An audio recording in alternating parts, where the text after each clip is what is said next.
तो देखिए हमारी जो आज की क्लास रहेगी वो है 1857 के विद्रोह के परिणाम, यानी कि रिजल्ट क्या निकल के आया सामने। जैसा कि हम लास्ट लेक्चर में पढ़े हैं 1857 के विद्रोह के विषय में। तो 1857 के विद्रोह के परिणाम यानी कि क्या रिजल्ट निकल के आया सामने। मोस्टली कई बार ऐसे कि यहाँ से कितने प्रकार के क्वेश्चन एग्जाम में बनेंगे उन पर हम बात करेंगे, ठीक है। पीछे बहुत ध्यान से सुन लो, सारे तथ्यों को मैं दोबारा से रिकैप करूंगा, एक एक विषय वस्तु को ध्यान से सुनना, ठीक है। तो इसमें क्या है स्टूडेंट, कितना याद रखेंगे, ये 1857 का विद्रोह था। हमने लास्ट भी पढ़ा कि हमने देखा कि अंग्रेजों ने इस विद्रोह को दबा दिया, क्रूर नीति के तहत दबा दिया। हम ये बात पढ़ चुके हैं। यानी कि 1857 का विद्रोह भारतीय सिपाहियों का एक असफल विद्रोह रहा, अगर हम देखें तो। लेकिन रिजल्ट क्या निकल कर आया वो चीज़ हम पढ़ने वाले हैं। तो इसमें क्या है स्टूडेंट, भले ही भारतीय विद्रोही सिपाही असफल रहे इस क्रांति में या इस सिपाही विद्रोह में, ठीक है, लेकिन इसका बहुत गहरा प्रभाव अंग्रेजी शासन पर पड़ा। समझ रहे हैं? यानी कि अंग्रेजों को एक गहरा आघात पहुंचा इससे। आगे भविष्य में ऐसा ना हो, यानी कि 1857 जैसा विद्रोह ना हो, उसके लिए अंग्रेजों की संरचना और नीति यानी कि स्ट्रक्चर एंड पॉलिसी दोनों में बदलाव आया।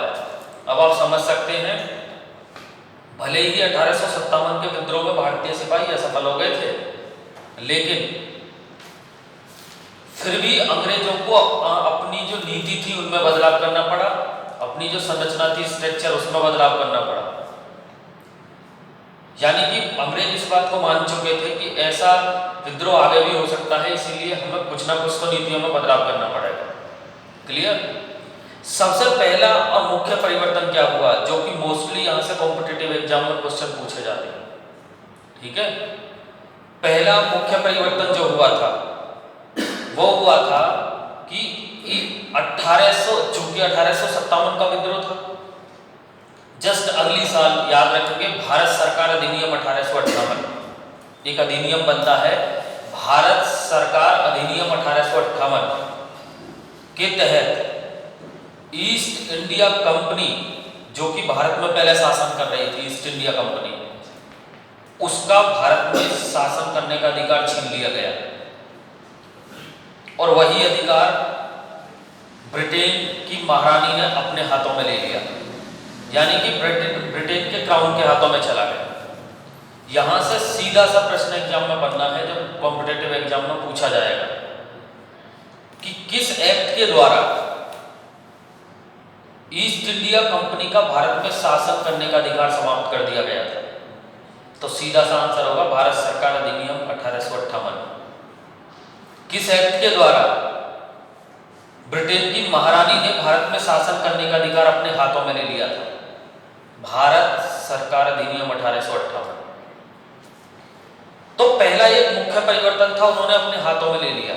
साथ के साथ याद रखेंगे फिर भारत में उन्होंने, यानी कि किसने, ब्रिटेन की महारानी ने एक सेक्रेटरी ऑफ स्टेट्स की नियुक्ति की। सेक्रेटरी ऑफ स्टेट यानी कि एक व्यक्ति की नियुक्ति की। क्लियर? वो क्या काम करता? वो भी वही काम करता क्या जो ईस्ट इंडिया कंपनी कर रही थी। यानी कि भारत में जो शासन की जो देखभाल का जो उत्तरदायित्व सौंपा गया वो सेक्रेटरी ऑफ स्टेट को सौंपा गया। बहुत ध्यान से सुनना।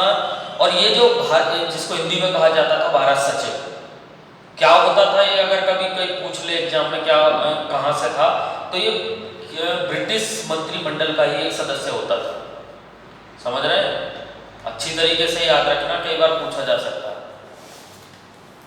15 सदस्यीय दल एक बनाया गया था, 15 सदस्यीय, ये जो देखभाल करने वाला है। बहुत ध्यान से सुनना। 15 में से 7 सदस्यों की नियुक्ति तो करते थे कोर्ट ऑफ डायरेक्टर्स, वो भी एक अधिकारी होते थे, और 8 सदस्यों की नियुक्ति खुद ब्रिटिश सरकार के द्वारा की जाती थी। तो कितने हुए? 8 और 7 15। क्लियर। इसके बाद क्या है कि आप ये कह सकते हैं कि अगर एग्जाम में पूछा जाए कि 1857 के विद्रोह के बाद भारत का शासन किसके पास पहुंच गया था, तो ब्रिटेन की महारानी के पास पहुंच गया था, लेकिन दायित्व किसके पास था, देखने का, भालने का, तो भारत सचिव के पास था। ये अच्छी तरीके से याद रखना। दूसरा परिवर्तन क्या हुआ, और साथ के साथ इसी एक्ट के तहत बहुत महत्वपूर्ण बात जो सीधी परीक्षा में पूछी जानी है, इसको अच्छी तरीके से सुन लेना। भारत सरकार अधिनियम 1858 के तहत जो गवर्नर जनरल थे हमारे, जैसा कि मैंने बताया भी है, 1857 के विद्रोह के समय गवर्नर जनरल थे आपके लॉर्ड कैनिंग, और लॉर्ड कैनिंग की अवधि 1856 से 1862, याद रखना, ठीक है। 1858 के एक्ट के द्वारा एक और काम हुआ जो आपको याद रखना, पूछा जाएगा एग्जाम में। ये जो गवर्नर जनरल थे ना, गवर्नर जनरल का जो पद है इसका नाम बदलकर वायसराय कर दिया गया। बहुत ही ध्यान से सुनिए मैं क्या कह रहा हूं। ये कभी पूछा जाएगा कि कब या किस वर्ष गवर्नर जनरल के पद का नाम बदलकर वायसराय कर दिया गया था 1858 में, किस एक्ट के द्वारा कर दिया गया था पूछा जाता है, तो याद रखेंगे भारत सरकार अधिनियम 1858 के तहत। और अगर गवर्नर जनरल को वायसराय बना दिया गया तो ध्यान रखना स्टूडेंट, एकमात्र ऐसे लॉर्ड कैनिंग ही हैं जो गवर्नर जनरल भी रहे और वायसराय भी रहे। ये कई बार एग्जाम में पूछा जा सकता, बढ़िया प्रश्न होगा, कभी एग्जाम में पूछा जाएगा कि कौन है या कौन व्यक्ति हैं जिन्होंने गवर्नर जनरल के पद पर भी कार्य किया और वायसराय के भी पद पर कार्य किया। लॉर्ड कैनिंग, क्योंकि लॉर्ड कैनिंग 1856 से लेकर और 1862 तक है। गवर्नर जनरल को वायसराय कब बनाया गया है, 1858 में। तो सीधी सी बात है, लॉर्ड कैनिंग ही ऐसे होंगे जो गवर्नर जनरल भी रहे और वायसराय भी रहे। ये बात याद होनी चाहिए, कई बार पूछा जाएगा। यानी कि चेंजेस, जिस प्रकार मैंने बताया था कि सबसे पहले बंगाल के पहले गवर्नर थे रॉबर्ट क्लाइव, फिर 1773 के रेगुलेटिंग एक्ट के तहत इस गवर्नर के पद का नाम बदलकर कर दिया गया था गवर्नर जनरल, जब पहले गवर्नर जनरल बने थे बंगाल के वॉरेन हेस्टिंग्स। ठीक, बिल्कुल ठीक उसी प्रकार 1858 के एक्ट के द्वारा गवर्नर जनरल के पद का नाम बदलकर भी क्या कर दिया गया, वायसराय। तो वायसराय कौन बने, जो वही गवर्नर जनरल है, यानी कि लॉर्ड कैनिंग को ही क्या बना दिया गया, वायसराय बना दिया। तो ये क्वेश्चन कई बार एग्जाम में पूछा जा सकता है कि किस वर्ष गवर्नर जनरल को वायसराय बना दिया गया था। अच्छा प्रश्न होगा कभी 1858, कैसे याद रखोगे, 1857 के विद्रोह के जस्ट अगले वर्ष। ठीक है। दूसरा महत्वपूर्ण परिवर्तन क्या हुआ 1857 के विद्रोह के बाद, अच्छा क्वेश्चन है यहाँ से भी। दूसरा महत्वपूर्ण परिवर्तन सेना में किया गया। क्लियर। आगे आने वाले समय में ऐसा विद्रोह ना हो, बहुत ध्यान से सुनिए, तो उसके लिए नीति बनाई गई अंग्रेजों की तरफ से। क्या, बंगाल में प्रत्येक 2 भारतीय सिपाहियों पर 1 यूरोपीय की नियुक्ति की गई। बहुत ध्यान से सुनना है, बंगाल में प्रत्येक 2 भारतीय सिपाहियों पर 1 यूरोपीय की नियुक्ति की गई, और मुंबई और मद्रास में 5 भारतीय सिपाहियों पर 2 यूरोपीय की नियुक्ति की गई। यह अच्छी तरीके से याद रखना, कई बार पूछा जाएगा। यानी कि उनको उनकी देखरेख में कार्य करना पड़ेगा भारतीय सैनिकों को, जिससे कि आगे आने वाले समय में ऐसा विद्रोह ना हो।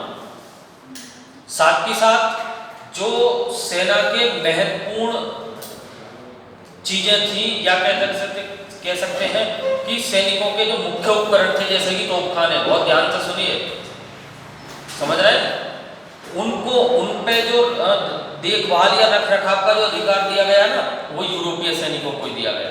यानी कि भारतीय सैनिकों को कोई अधिकार नहीं दिया गया ऐसा। दूसरा महत्वपूर्ण परिवर्तन जो अच्छी तरीके से माइंड में होना चाहिए, समझ रहे हैं। यानी कि यहां से आप 2-3 हिंट याद रख सकते हैं जो सीधे सीधे हैं।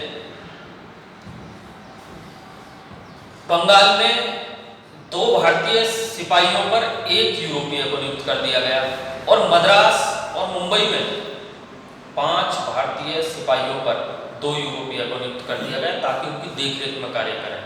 महत्वपूर्ण कारखाने जैसे तोप कारखाने वगैरह थे, तोपों के वो हैं कारखाने वगैरह, उन पर नियंत्रण का अधिकार खुद स्वयं अंग्रेजों ने अपने आप रखा, यानी कि भारतीयों को कोई अधिकार वहां पर नहीं दिया देखभाल का भी।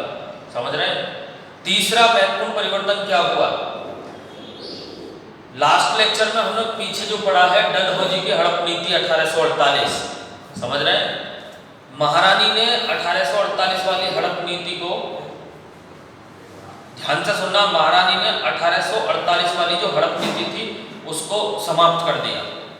यानी कि जैसा कि हमने लास्ट लेक्चर में पढ़ा, हड़प नीति के तहत क्या था?